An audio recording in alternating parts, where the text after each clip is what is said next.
Salam sejahtera Malaysia, denyut nadi suara rakyat bergema di channel ini. Berita terkini yang amat mengejutkan seluruh Malaysia. SPRM panggil 4 individu bantu siasatan kes berkait Tun Daim Zainuddin. BH Online. Suruhanjaya Pencegahan Rasuah Malaysia SPRM semalam telah memanggil 4 individu bagi membantu siasatan terhadap bekas Menteri Kewangan Tun Daim Zainuddin. Difahamkan 4 individu itu dipanggil memberi keterangan yang direkodkan mengikut Seksyen 30 Akta SPRM 2009. Bagaimanapun, peguam yang mewakili 4 individu itu, Rajesh Nagarajan dan Sajpeter Raj Sohanpal, membidas tindakan agensi berkenaan yang didakwa melarang peguam menemani anak guam ketika prosedur soal siasat berlangsung. Dalam satu kenyataan bersama semalam, peguam terbabit menyelar tindakan SPRM dengan menyifatkan ia sebagai penindasan yang menyalahi undang-undang.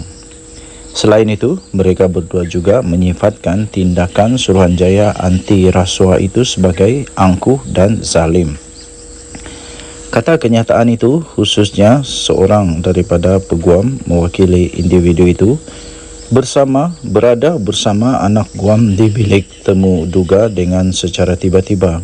Pegawai SPRM meluru masuk dan memaksa peguam berkenaan untuk keluar. SPRM kemudiannya menghalang kami mewakili dan menasihati anak guam kami. Katanya merujuk insiden di Ibu Pejabat SPRM Putrajaya hari ini. Difahamkan 4 individu itu dipanggil memberi keterangan yang direkodkan mengikut Seksyen 30 Akta SPRM 2009. Peguam itu turut mendakwa keempat-empat individu itu diberi notis kurang 24 jam untuk hadir memberi keterangan di SPRM, sambil menambah mereka memberi kerjasama seperti diarahkan. Mengenai arahan kepada peguam mewakili individu berkenaan keluar dari bilik soal siasat, pegawai SPRM yang bertugas ketika itu didakwa menerima arahan pihak berpangkat tinggi. Kata kenyataan itu, kelakuan SPRM adalah luar biasa dan tidak wajar. Hak untuk diwakili peguam apabila disoal oleh badan penguatkuasaan adalah perkara asas kepada sistem keadilan jenayah kita. Tambahnya juga, ia juga mengejutkan bahawa walaupun kes kematian Teo Beng Hok dalam tahanan, SPRM terus menghalang akses kepada peguam untuk mewakili individu yang disoal siasat. Jelas sekali SPRM tidak belajar apa-apa daripada kesilapan mereka sebelum ini. Sehubungan itu, Ketua Pesuruhjaya SPRM Tan Sri Azam Baki mesti bertanggungjawab sepenuhnya terhadap penafian peguam. Kami menggesa beliau memberi penjelasan penuh terhadap tindakan itu, kerana ini melibatkan kepentingan awam dan integriti sistem keadilan jenayah, kata peguam itu. Media sebelum ini melaporkan SPRM telah membuka siasatan terhadap Daim Zainuddin yang berdasarkan kepada maklumat kertas Pandora sejak Februari lalu. Media turut melaporkan bangunan Menara Ilham di Jalan Binjai, Kuala Lumpur yang dikatakan milik keluarga Daim Zainuddin juga turut telah disita oleh SPRM. Notis penyitaan bangunan setinggi 60 tingkat itu bertarikh 18 Disember lalu disiarkan melalui ruangan pemberitahuan sebuah portal berita dengan ditandatangani oleh Timbalan Pendakwa Raya SPRM Ahmad Akram Garib. Dan juga sebelum ini dilaporkan antara yang turut disiasat SPRM berkaitan dengan transaksi korporat bernilai 2.3 bilion pada November 1997 yang membabitkan Renung Berhad dan United Engineers Malaysia Berhad UEM. Dua entiti yang juga adalah bekas tonggak perniagaan yang dikaitkan dengan UMNO ketika parti itu masih mentadbir negara Malaysia. Denyut nadi suara rakyat bergema di channel ini. Jangan lupa tekan butang subscribe, like dan share. Bye-bye.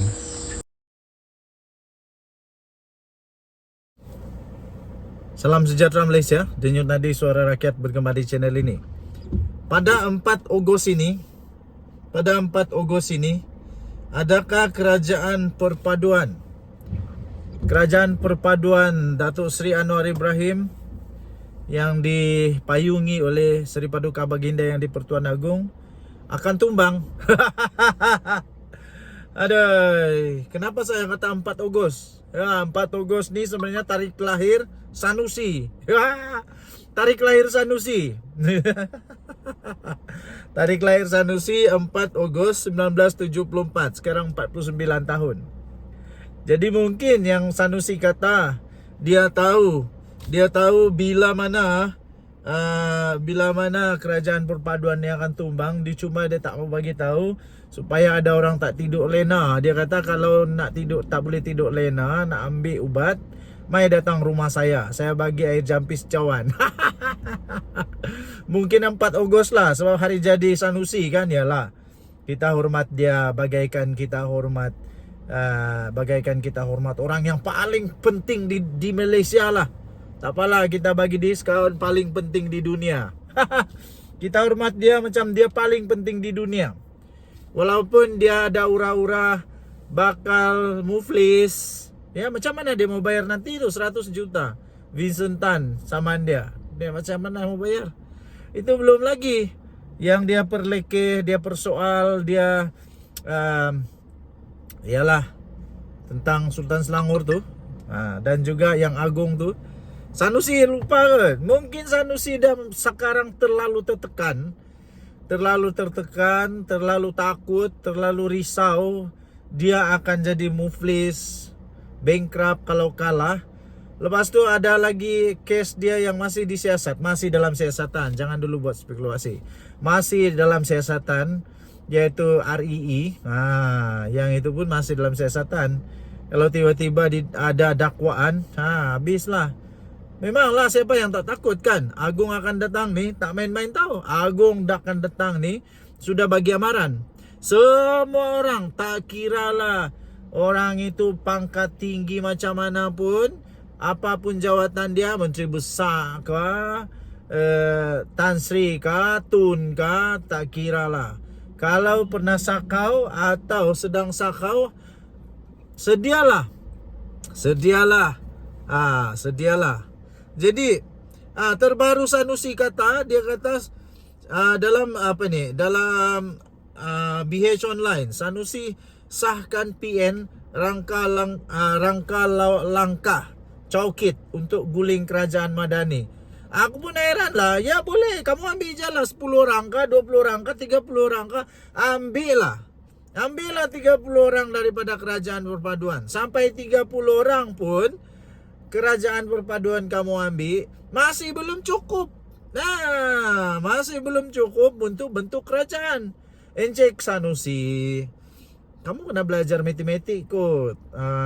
Jadi Encik Sanusi kena tahu bahawa untuk dapat kerajaan perpaduan ditumbangkan, sekurang-kurangnya Perikatan Nasional perlu ada 112. Sekarang baru tinggal berapa sekarang kerusi yang ada pada Perikatan Nasional? Perikatan Nasional dapat, tak payahlah 10. Sebab bukan main lagi. Sanusi Perli ni dia kata mereka boleh ambil 5. Kalau kita boleh ambil 10, takkan nak marah. Ambillah 10, ambil 10. Tak apa, tak kisahlah ambil 10. Kalau dapat 10, bagus. Dapat 20, hang memang terbaik . Dapat 20, hang memang terbaik. Masalahnya, dapat 20 pun masih belum goleng-goleng lagi. Dapat 30 pun masih goleng-goleng lagi. Ini kata Sanusi. Ini kata Sanusi. Boleh percaya kah? Sedangkan Hadi Awang pun, bos nomor 1 dia pun kata dulu kerajaan Anwar akan tumbang bila-bila masa. Tunggu. Dah setahun tak tumbang-tumbang. Ini kan pula Sanusi punya cakap. Lagilah tak boleh pakai. Lagilah tak boleh pakai. Memang tak gunalah untuk dipercaya. Memang betul-betul membuang masa saja untuk dipercaya. Jadi pada hemat saya, Sanusi memang sudah meroyan, sudah mulai takut jadi bankrupt, takut muflis, takut kena penjara.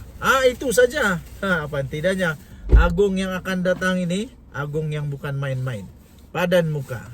Denyut Nadi Suara Rakyat bergema di channel ini. Jangan lupa tekan butang subscribe, like dan share. Kita jumpa lagi. Bye-bye.